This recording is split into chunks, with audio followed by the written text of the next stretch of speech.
for me, especially when you have these solo laners that have the capability of being a side lane threat, of being a 1v1 monster. Sivir to clear the waves feels great. Do you know what's beautiful about these two comps? There's no front line. This is all just an Armageddon in team fights. If anyone can connect spells, there is so much follow-up from both sides, especially on T1. The front line is your ability to outplay. Yep. That's it. It's not a health bar, it's your mechanics. Which puts a lot more emphasis on these key big abilities. We mentioned, as soon as Keria locked in the Renata, that's something that can bring some structure to your team fight. If you get locked up in just a moment of CC, there's so much damage on both of these teams. Boom, instantly taken down. So much is gonna come down to execution. There is a lot of damage, and I think both compositions diving into the opposing team's composition just looks really tricky, right? Renata, Azir in terms of pushback and hostile takeover. The Heimerdinger, committing into a Heimerdinger Sivir seems tough. Getting on top of them is great, yes, but the damage output, like you talked about, Kobe, is extremely high. And we have two big signature picks in this matchup. Zeus, of course, on his Yone, one of those melee champs that's going to have to navigate those difficult team fights. And Zeka, the breakout star of Worlds 2022, on his Sylas. Honestly, for me, he has been the individual standout of the entire tournament. He has been turning heads since play-ins. He really has. A big part of what got DRX here was his mastery of the current meta, of that melee matchup with Sylas, with the Kali taking turns. Here we go then, on to Summoner's Rift for Game 1 of the World's Finals. It's been 3,318 days since Faker won his first World Championship. 1,050 games, 190 patches, and he's looking for another. It's been a damn long time, but they're back here and ready to go. The arena is packed. The players are locked and loaded, and T1 and DRX are ready for their first conflict. What an epic finals here. Everyone waiting on the edge of their seats for the greatest organization in the history of League of Legends, T1 and Faker versus DRX, the greatest underdog run in Worlds history. Play-ins to World's Finals. They've just been scaling throughout the entire tournament. Def taking down so many of his former teammates. DRX finding ways to topple teams like EDG. And now just a very standard level 1 here. A ward there in the river. A pink placed by Piosik. Goes for the normal health ball. Just gives a little bit of vision to Zeka to make sure he's safe in the early stages. And definitely looking at junglers both starting bottom sides because the top lane matchup is so volatile.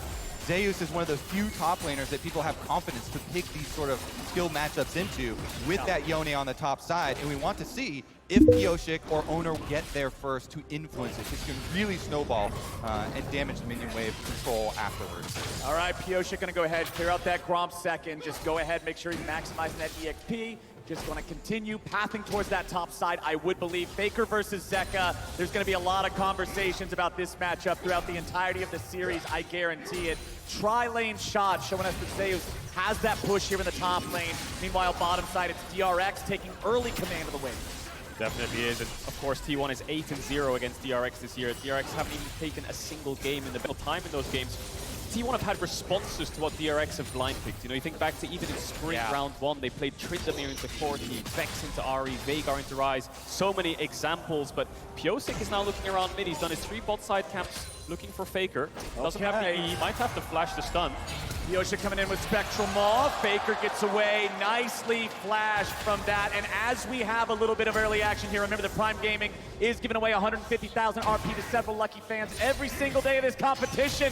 And we're almost done. So head on over to PrimeGamingWorlds22.com to enter and make sure you put in today's secret code to get those entries. I love this early pass from Piosik because it doesn't take much of his time at all. And it's a very valuable summoner spell, as well as Owner now walking over the ward that he left behind. Really good manipulation of information here. Red buff is going to be pulled off since they saw him on the ward. Yeah, Piosik knows that Owner's on the way. Might have to reset the red buff here and call his solo lane. They don't really have any push, so Owner's just going to go over to the Krugs instead. Piosik very aware of that happening, so he's going to try to push him back as well. Doesn't want to give up any of these camps. Owner wants to keep the pressure. Zeus is first to the move. I won.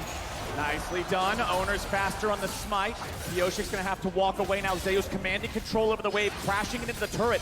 Means he can back up his jungler so Owner can stick around and secure more of the smaller Krugs. And actually, it was Piosik who used the smite, and Owner got it with a little bit of damage there. So Owner now has smite advantage for a little bit over Piosik, and he's got a ward on the red buff. He could just steal it. Yeah, that ward is perfect. Piosik has to delay for a smite.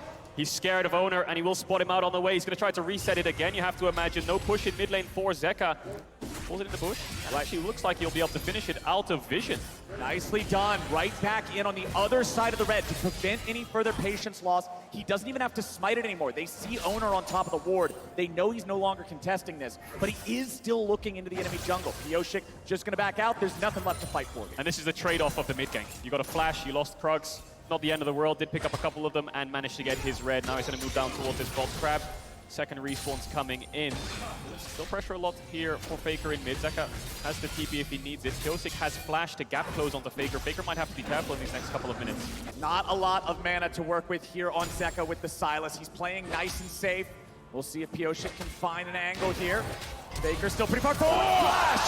Spectral Maw! And first blood over to Zeka. Zeka, the star here, funneled again. Pioshik, multiple ganks, returns before the flash gets back up. As you said, instantly flashes in there for the stun. They get their kill, and they get the money exactly where they want it. This Sylas skills so well and can have some kill pressure. This is going to be a huge problem for T1 in the mid game. Zeus forced to flash away. These solo lanes going in favor of DRX. It's Kingen and Pioshik off to a great start. These two players were last place in the LCK last year in summer, and now they're in a Worlds Finals, and they're already off to a great start. And I love their story with Kingen and Zeka as we have a trade on bottom side. Boys, we might not have the time for any stories because Death is about to drop in bottom lane, but he heals through it. Carrier and Owner still chasing after. Owner wants to land this. There's a little bit more damage coming out from Carry Tempest to make it happen. As Zeka goes in with a stolen ulti, he'll shuffle Faker right on back, but Owner's on the way, so Zeka can't do any more. Beautiful play there from Owner and Carrier chasing down on bottom side, and because they get Death down, they get supremacy over the river. Knowing that, Zeka cannot chase Faker any further into it. What an explosive start. Beryl just going to help Zeka get a little bit of vision around mid there. Did get the first base off as Carrier was looking for depth. A lot of summoners blown across the board. Zeka ideally wants to crash this wave in. Doesn't have the flash, and Faker has the shuffle. Needs to respect it and back away. A lot of early action.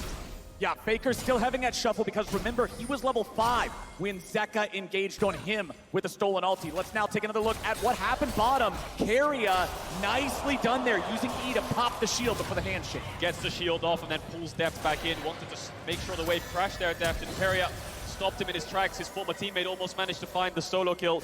And Owner right behind Carrier, make sure he's there to back him up. E-Flash comes in. Double flash expended for that kill. Carrier is so good, so incredibly good. This support prodigy from rank 1 actually started with Death on DRX as well, getting the kill there, but now it's Dragon started up for Pioshik and DRX, and they should be able to finish it. Yep. No Lee Sin arounds means no attempt at a smite steal. Oh! Who needs smite when you got an arrow? Gumayusi gets Bullseye for Gumayusi, picks up the dragon. Pioshik doesn't even use the smite. All this bot pressure for DRX, and then Pioshik coming down, having the mid push and starting up that Drake backfires. And this just reminds you of how T1 got here to finals. It was bottom difference. Oh. My goodness. Carrier takes down Deft, then immediately afterwards, Guma's able to snipe away the objective as well. This T1 bottom lane is the T1 bottom lane that was promised originally. Best in the world. Right, these guys stumbled at MSI after an incredible run in spring. In summer, it's been about recovery. And when I look back at their semifinal they played this past weekend against JDG, it was the bot diff that really stood out. It really was, and Owner is hovering around there now, making sure they have some kind of vision to push out. Deft with no flashes, an easy setup with a level 6 Lee Sin. Owner's just trying to juggle this mid and bot push to make sure they can control this bot side river. But with Herald up, Kingen's going to start that one top push in favor of DRX. Zeus no flash. Zeka is ready to move across. Beryl is on his way up. Will be first to the top side river. How does T1 dissect this fight? They're looking for Kingen. Owner throws out the cue, but he's not going to find it. Zeka jumps in. Owner's ready to retreat back to his own teammate. Zeus contesting 1v2. Owner and Faker ready to join in, but Beryl's made his way into the fight. Owner jumps in. It's secured by DRX. Now the fight breaks out. Pioshik coming right back in. T1 with a lot of moves. Zeka tries to get the kill, but he won't be able to secure it. Zeus charges forward, but not finding another kill just yet. It is T1. They lose the objective, they get the kill, and they stop the eye from being picked up. Yep, their smite was a little bit early. 95 health. left on that Rift Herald. So they get the 300 gold for getting the Rift Herald, but Faker sweeps in, the Azir sweep back, allows them to pick up the kill, and Owner surviving there on the backside also means they get priority on the map. So they're able to deny that eyeball you're talking about, as well as Faker getting an extra turret plate. So let's look at that again. Goes in, Owner with the Q2 smite, 95 HP, and then Pyosik picks it up. It's Zeus who gets the knock up onto Pyosik. Boom. The shuffle into the Zeus ult actually catches 3 of them. Barrel's not level 6, so he can't put down the big turret. Zeus confident enough to chase through, and like you said, kill to T1. Pushing lanes for T1 with plates means it's in their favor this play. I love the fact that we got a fight that big early on in game 1. It bodes very well for the series. T1 up about 700 gold now, just shy of 10 minutes into the game. They've got a 1-kill lead. They've got that stolen Drake, but we're probably not going to see any more big fights for another 2 minutes until the next Drake spawns. Total gold on the left side of your screen. It's Zeka and Gumayushi pulling out in front. And Keria, man, in the last fight as well, sniping him again with another handshake to push them together to set up that kill. Getting a last hit for himself as well. Will be a fairly rich Renata, but river control goes over to DRX and they secure the crab. It's all about bot push really for DRX. King and Zwing in isolation, and Zeka needs some kind of vision to threaten Faker to make sure that he can't push into his tower, keep him under his tower. Zeka has that looming threat of the second he lands a chain, he can push him back into Pyosik. It's all about mid-bot side here for both these teams. And you saw the way Zeka just used the spells, throwing out the E2, following it immediately with the R. If that E2 connects, boom, you just shuffle him right back into the lane. As we pan back topside, and Zeus is still in control. Owner coming up through the crushes now. Yeah, with all the focus on the other side with these little skirmishes, Zeus has been able to get himself that CS lead with his Yone counter pick, and Owner does have Flash and Lee Sin kick available. They're going to look for the knockup. I wonder if they can execute this dive. Zeka has TP, so the longer this play goes on, the more it'll backfire. I think they're hoping that Kingen takes a trade into Zeus and looks for a kill. Kingen showing a lot of respect, so no play to be made there, Owner. T1 could have broken the entire game open by getting that kill, heralding the top tower. Zeus will be unlocked on the map, but Zeka is going to TP back mid, start contesting these waves. And you can see the timing for Owner. He does not want to waste any further seconds on top side because Dragon is respawning. So they set themselves up for that possible counterplay up on top side or a dive if there's a play ready, but they don't want to overinvest and waste time with an objective coming right up. So get back down to bottom. 30 seconds on that Dragon respawn, but it's Pyosik who's gone up towards his Krugs, and Keria has retaken the bot side vision, allowing Faker to push in this mid wave and then move towards the bot side to feel safe. They should be able to secure that Dragon pretty handily. Alrighty, we've still got the stolen Azir ultimate on Zeka as well. There's a ton of playmaking potential here on either side. Back to what you guys were talking about in the draft. The lack of front lines is going to be very heavily felt once we get into more of these big team fights. And it's T1 with control over the river as the Drake spawn. Another big thing with T1 getting control of that river like you're talking about is the Renata ults that can come from Keria. He can cut off these entrances with the wide crowd control that is afforded to him. Let's see about it though. DRX, they bully them off. Wow. DRX showing up, forcing T1 back a little bit. Zeka's here on the flank. The second Drake stolen. Owner gets it and he gets away.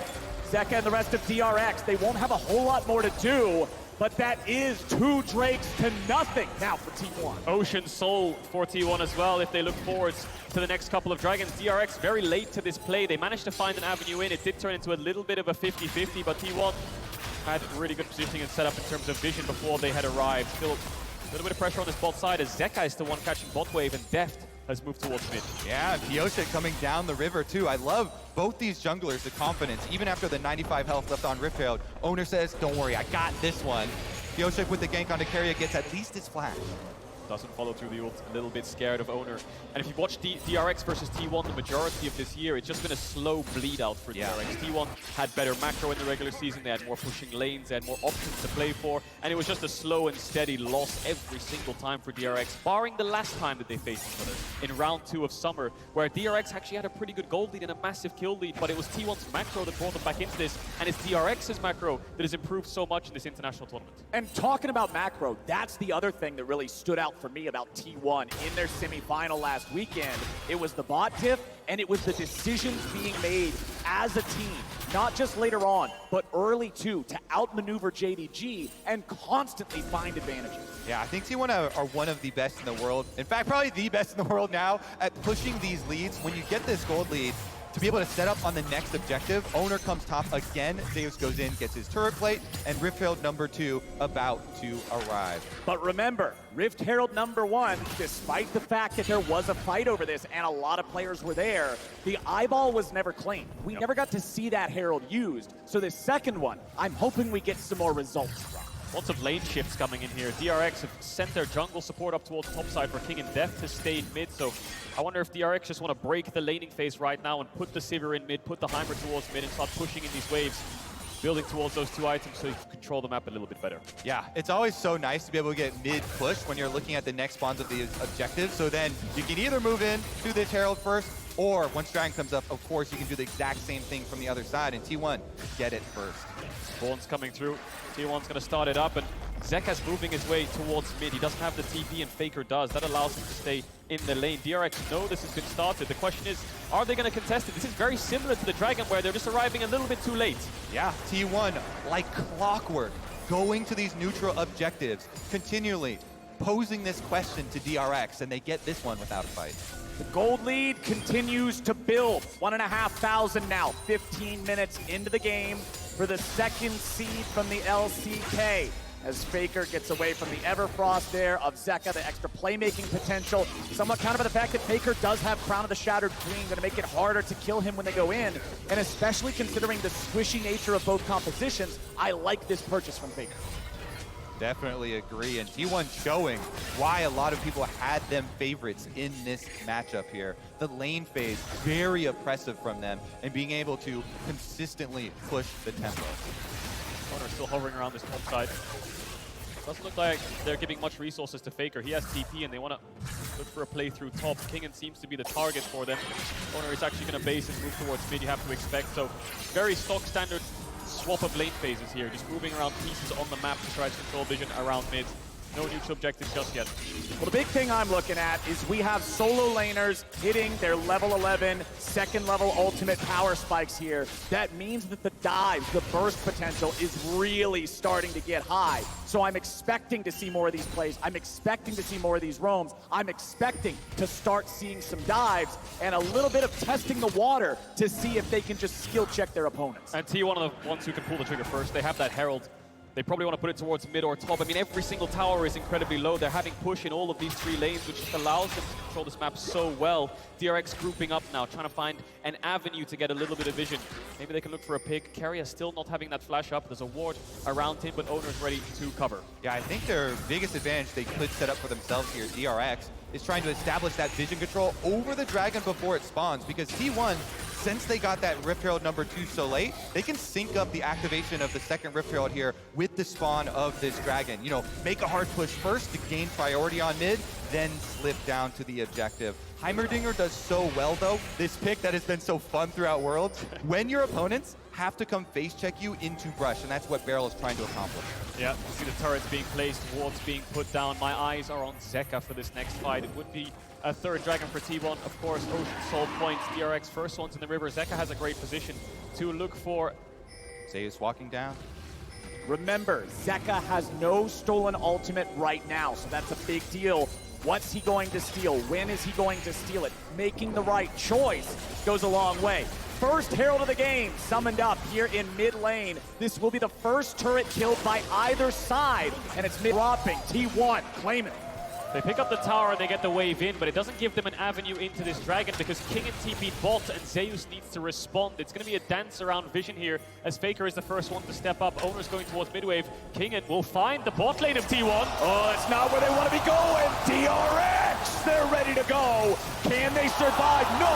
Keria will fall, but he's traded back for Zeka. A 1-for-1 that should favor T1. That was a fantastic setup for DRX, so a little bit of a backfire to go 1-for-1. A couple ultimates used from T1. DRX the same. Dragon is still up, but DRX still looking for a pick. They're hoping that Gumayushi walks back through this tribe, which I think T1 thought they had to go through bot lane there. And look at this. Faker goes mid to put up the Azir turret, try and get his mid priority that way, and then he can come right over. Remember, Gumayushi as well stole the other Dragon. Can he fish around here?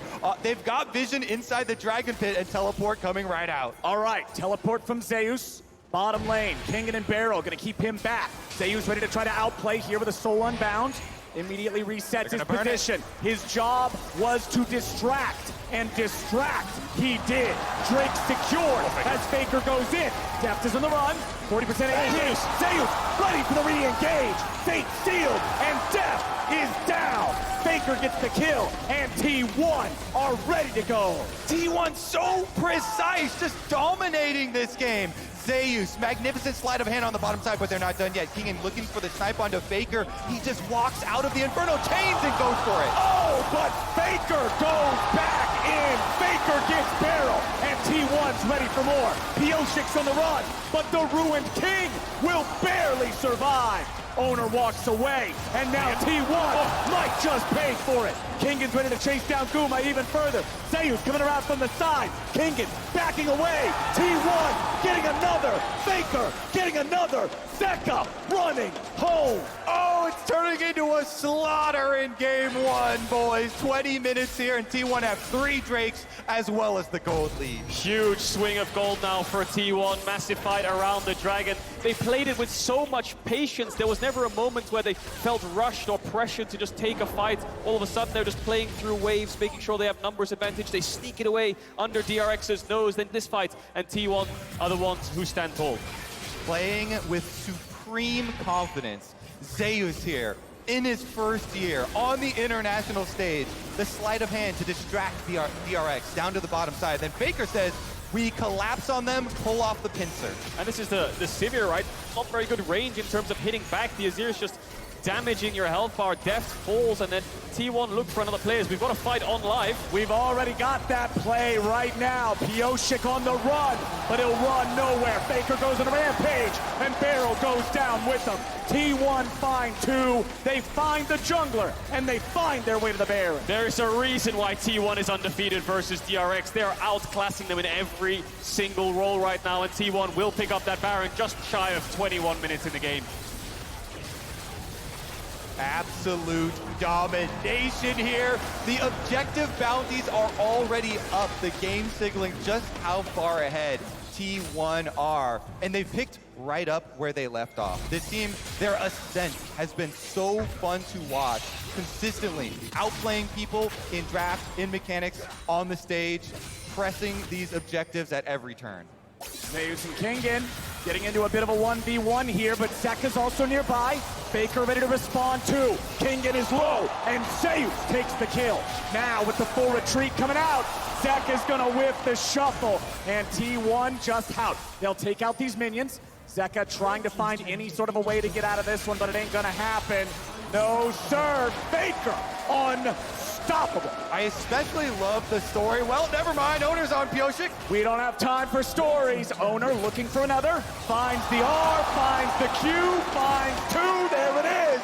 Owner picks up the kill. The only story here is that DRX's history after game 1. T1 are just dominating them. And you can't fault DRX because they have to find picks. T1 have a Baron buff. They're going to start the siege with Azir and Varus. They can go for 1-4 with Zeus on the Yone. They tried to make the picks happen, but T1 are very aware of their plans. T1 ready to break the base in half. The first inhibitor turret is gone.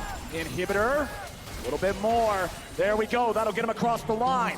But DRX comes in with a TP. T1 has the Azir turret. The Sun Disc can protect them. Zeka's looking for the angle. He steals the Fate Sealed away from Zeus. Barrel gonna throw down these turrets, but DRX can't find the opportunity they're looking for, and T1 will escape. They can't punish the siege. They tried their best with the TP, but that Azir tower is just too much of a threat to go for a 5v5 underneath their tower with this gold deficit. This is DRX looking for the pick onto Zeus to stop the 1-4 on a side lane, but Faker's there to respond. He knows that their only plan and their only play is killing the top laner of T1. Faker making sure that doesn't happen. Yeah, Zeus with a slight step back here, dodging away from the stolen Azir ultimate himself too. This player, and T1 story with them, having confidence in their own. Never mind. Carrier, that's not where you want to be, buddy. Death goes on a killing spree. There's a second, a shutdown. DRX get 2 for nothing. 20 seconds on the Dragon spawn as well. That will be the soul of T1, but look at Faker. He's just barreling down mid lane, looking for another inhibitor. Looks like 2 will fall because all of DRX are staying. Bases are coming in, but Zeka doesn't have the TP. It's Owner and Gumayusi who will play patiently, and Faker with the TP coming back up soon means that T1 might be able to match the numbers around this Dragon fight. Faker in mid lane, taking out the inhib. DRX immediately jumping onto the Drake. They want to stop this soul by any means possible. Owner's coming in. Sonic wave over the wall. Owner's still waiting for it. Not going to happen. Objective bounty over to DRX, but now they got to be ready to run. They've got to exfiltrate, and T1 will not pursue. Even though it really hurts to give up your mid inhibitor to Faker there, you have to stop this soul here for DRX. You also get the objective bounty shutdown, trying to make some of this gold deficit up. They need a couple more item spikes. You can see Kingen just picked up the Death Stance, but it's Infinity Edge on Death, the 3-item Sivir that DRX need to look towards. Level 14 right now, actually ahead of Gumayusi in terms of levels, so the Sivir will keep the wave clear going on that top and mid inhibitor. T1 needs to stop pressuring the map a little bit harder, put their foot on the gas and look for this bot tier 2. Yep, from T1's perspective, there is one lane to go to with supers going in both mid and top lane. Just group up on bottom side, pressure it in, continue to take objectives. Don't let DRX farm comfortably. DRX gonna hold this, but Owner actually fails the kick flash there. Zeka just dashes backwards the second the jungler of T1 hops over the wall. And that's very important. DRX cannot afford to just lose a man for nothing here. A TP onto the Heimer turret. Renata ulti finds him, but he runs backwards to berserkedly attack his own team. He still gets away, but that's the final tier 2 turret falling on the side of DRX. T1 maintains a 7,500 gold lead with less than 2 minutes until Baron respawns. And I think sieging that bot tier 3 for the final inhibitor is going to be a bit tough for T1 at the moment. 1 minute 30 seconds, like you said, Flowers, on that Baron. That's going to be the next threat for T1. A little bit of topside vision, keep that mid push, have Zeus on a side lane perhaps depending on his TP timer, and then look to force that Baron, force DRX to walk into you. And if we're looking at the hope for the comeback for DRX, the underdog story of the entire tournament, you see it right there. Deft has completed the Infinity Edge. This is their hope, the Sivir. Late game farming, trying to annihilate these minion waves. See if they can pull out a team fight. Meanwhile, big objective is to keep vision control over your red quadrant of your jungle so that you don't get into very dangerous Baron scenarios. It comes up in only 57 seconds. I'm trying to deny that red buff there, but DRX smartly pull it back. You're absolutely right there, Kobe. It's the Sivir of Death that needs to find the damage in the fights. He's a little bit outranged by Faker's Azir, who has 3 items complete, building towards that Rabadon. Zeus also picked up his 3-item spike. DRX need to find some kind of vision around this Baron and juggle the waves while they do so. T1 in control of this game from the very start. 30 seconds until the Baron spawns. Kingen gonna clear out some of the vision here. DRX must be very careful. A single misstep will give away this Baron and any hope left in this game. Mount T1 right there. Can DRX scale that mountain? It's going to be a difficult next 5 minutes for them. Baron coming up in only 10 seconds, and you see how ferociously they're fighting over the vision just to have a safe place to check from. They have 1 blue orb left on Deft. That'll be an emergency usage in case they lose all vision. And right now they can't see it. T1 are starting it up with their AD carry on top. Owner can jump over the wall very quickly. Where's the blue orb from Deft? He still has it, I think, up. He is going to pop it over the wall. There's no time. There's no time. T1 already gets the bear. Now the siege will come in on that bot tier 3. You can see the pings on that bot side of the map already for T1. They know the easy way to win this one is just to push in these. Let's go towards bot, try to take that final inhibitor. DRX will be forced to fight them underneath their tower. And T1, now with the Baron buff, you have the luxury of going 1-3-1, pushing all lanes in, getting these inhibitors as they're respawning. Zeus already has been allocated up to that top lane. Push it in. This Yone, so oppressive. DRX gonna have to fight on all sides right now. DRX is caught in such a difficult position here in this game. They have to weather a storm that is barreling towards this bottom side, barreling towards their last remaining inhibitor turret. Sometimes the best hope when you're in a position like this, assaulted on all sides, just Sivir ult and go attack one of them as quickly as you can, because the more time you give T1, the more damage they do. Well, it's T1 on the offensive. 3 men bottom, 1 man in each other lane. Zeus leading the charge towards that exposed inhibitor in top. Faker maintaining pressure in mid. Kuma's got all the push power in the world here in bottom. Last standing inhibitor turret, that one's going to fall. Guma can just go ahead, clear that out, no problem. Zeus taking out the other inhibitor there in top lane. 2 more autos will do it. He'll just let the minions take it out. Triple inhib game for T1. That's got to be the nail in the coffin for DRX. They have a small 30-second to 1-minute window before these super minions will pile in, and the soul is spawning for T1. Yeah. So are they going to run down towards this Dragon Pit and fight it, or are they just going to give everything up? Gumayushi even tried to use the ult onto Death. Spell Shield came through, and even with that ultimate down, DRX didn't feel confident enough to find an engage. DRX are in such a tough spot, but they have been in so many other tough spots, and they have come back in a lot of them. They had not beaten Gen G either, and ended up coming back in that series. T1 will finish up their soul, and then they will march down mid lane to finish this game 1 up. Well, there is also less than 1 minute remaining until Baron spawns again. If T1 want to play this as safely and as surely as possible, they will make their way over to that pit, they will secure that objective, and then they will push for the win. That's the remaining timer on the Baron. I'm trolling you guys, that's just my bad. I was checking to see if you're paying attention. But they have it for another 45 seconds. They can take out this inhib that has just respawned, and then leave DRX still in the same impossible position. And the Emperor TP's back with a Rabadon's Death Cap. This Azir is going to do so much damage. Zeus might even find an engage already. Zeus looking for it. Fate sealed. Only going to find one. Kingen getting away for now. Owner still looking for the angle. Flash kick is available. DRX fully in defensive position. Percent HP. T1 looking for any angle. All they got to do is find one.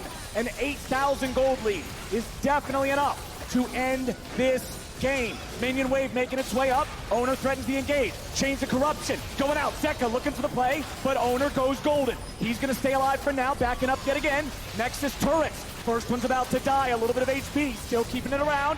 Zeka's only at 1/4 health. He has to heal. Pioshik eats the sonic wave. No resonating strike just yet. DRX are out of turrets and out of time. T1 still looking for the end. Still looking to keep going. The Nexus is all that remains. I love how Owner keeps checking them, seeing if they will flinch, jumping in on the Lee Sin, but not going for the flash play. And here comes the end. Zeus looks for Q3. Zeka goes in with a stolen Azir ulti, but it ain't gonna do a whole lot. They still got a little bit of damage, but it is not enough. Barrel's gonna die, Depth is gonna die. T1 will find the fight and find the win in game 1. Clean, calm, and collected. The well-oiled machine of T1 strikes again. Very similar game to the DRX Gen G series in that game 1, where it was just clean from the get-go. Out skirmishing, out setting up in terms of objectives and vision. That man